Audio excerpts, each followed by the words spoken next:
As we enter our third year of being in a pandemic, the world has had to adjust to our new reality. Some think this adjustment is temporary, while others think this is the new normal. Hey everyone, it's Taikira, creative editor right here at Mild Sauce. We invited 5 multimedia journalists to create podcasts in response to this season's theme, Back to the Normal. Today, we're following Uriel as he explores how the environments we grew up in shape what we view as normal.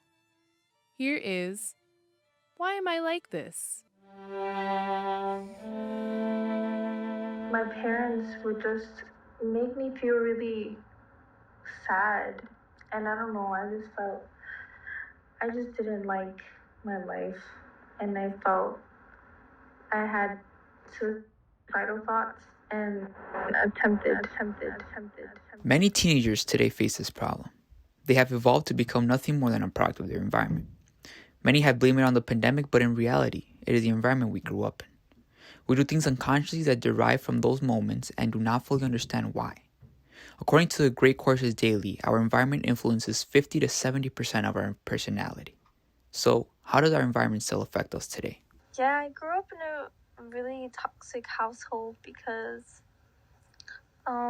my parents didn't have such a healthy relationship. They would always argue, and they divorced at a very young age. My age, I was very young, and they got married very young and had me very young, so it was just all very toxic. 17-year-old Deandra grew up in a very problematic environment where arguments and neglect was a norm. I thought it was normal for them to be fighting. Obviously not that bad, but for them to be fighting, which is pretty bad.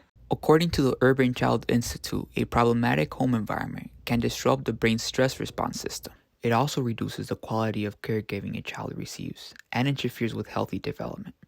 With that being said, it is crucial for a child to grow up in a nurturing environment. When not achieving the correct kind of nurture and attention a child needs, they are more prone to develop anxiety and depression, Urban Child Institute states. What I used to do was I would do self-harm. She remembers dealing with depression and anxiety her whole life. In her childhood, her resort was to inflict self-harm and rebel as a way to unconsciously obtain the attention of her parents. I would have relationships, very negative, toxic relationships, which I'm pretty sure connected to my past issues with my parents. At the age of 14, she became the girlfriend of a very toxic individual. She recalls her parents disapproving of him, which made her rebel even more. Psychology today suggests that when parents regularly show disapproval of their child, the emotionally charged defense for the child is to act out their hurt and resentment through some form of rebellion. She recalls her relationship being very unhealthy and in a way contributing to her rebellion. But why have a toxic relationship if you already deal with it enough at home? Well, there's a theory presented by relationship therapist Judith Wright. The theory suggests that we develop an unconscious schema of what love is based on the way we are treated by our primary caregivers. That relationship that I was in, he was very similar to my father, and it was all very similar too. And my mother also married my father, which was exactly like my grandfather. And I feel like it's just an ongoing curse. When being raised in an environment with principles or certain ideologies, a child is soon to automatically perceive that as normal. Like CPS educator Alma Favela, who minored in childhood psychology, she states that children's brains are all like sponges. I completely agree with your environment affects a person, especially as a child when you're barely learning how to function in society, when you're barely learning to function in this world. Everything around you, you're like a little sponge. Everything that goes on around you, you're taking, and your brain is still developing. Your brain stops growing and developing until you're 20-something, so especially as a young child, everything that you go through, everything that happens around you is going to affect the way that you live, the way that you do things, just in general, the way that you interact with society. When not talking to a kid about their problems, they will grow up to become a person incapable of expressing feelings. Just like a sponge, they are absorbing their environment. Growing up in a positive environment made me a kinder and more understanding person. I think that much of who I am today stems from the environment that I was raised in. Miguel, 18, recalls growing up in an environment where he was encouraged to be positive and talk about his feelings. Contrary to Deandra, he believes he could talk to his parents about anything, which now makes him the understanding person he is today. I just resort to aggressiveness, and every time that somebody starts trying to talk about my problems, I get uncomfortable and aggressive, and I never liked talking about it except with just one person, and I never liked talking about it with my parents or anyone. According to Harvard University, when being neglected, it increases the risk of attentional, emotional, cognitive, and behavior disorders due to the disruption it causes on the brain of a child. Meaning, a child's behavior relies on the amount of attention he or she gets at home. I have a student who, in my classroom, who was having some odd behavior, and by odd I mean like he would just start crying at random times, and then I started paying attention to what triggered that cry in my student, and it was normally when my class would get a little loud, or when I would have a serious conversation to them about rules and procedures, or just when they were playing and other kids got like a little loud, and children are children, they're going to be loud at one point or another. And when the class would be a little loud, my student would start crying, and his mother shared with me that while she was pregnant with this student, his dad was very abusive towards her. He was also very abusive as the student was growing up. So he was able to witness and see everything that dad was doing to mom, not just physically, but also verbally.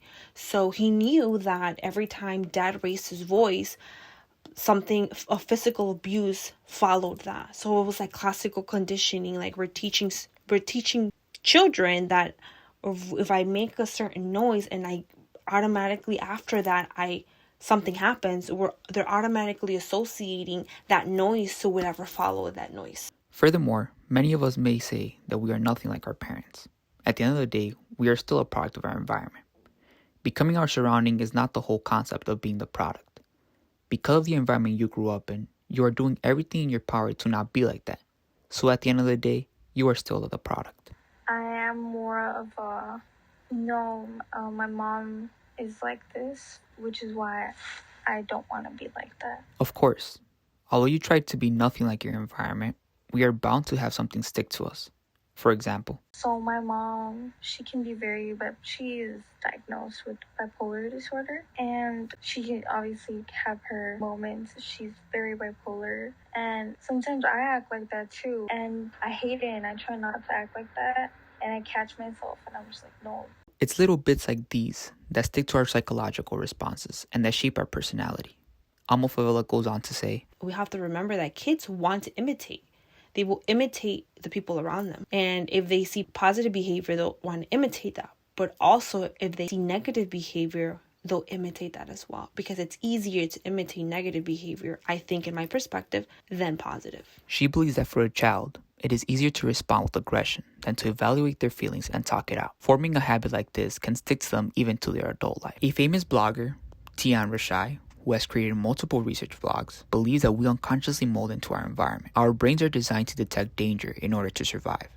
So we act according to the cues given in our environment in order to survive. Our individual behavior is controlled and influenced by our environment and the people we surrounded ourselves with growing up. Being able to show people grace when they mess up, when a mistake happens, when an accident happens. So I think being able to be more graceful towards other people is one way society can help. Being able to offer resources. Coming from a family where anxiety is dealt with on a daily basis, I try not to be so prejudiced towards people. Seeing someone who is labeled as weird or toxic only motivates me to wonder, what or who made you this way? After all, we are not all perfect and just become a creation of the circumstances we went through. Our social environment also plays a big role in our thought process and personality.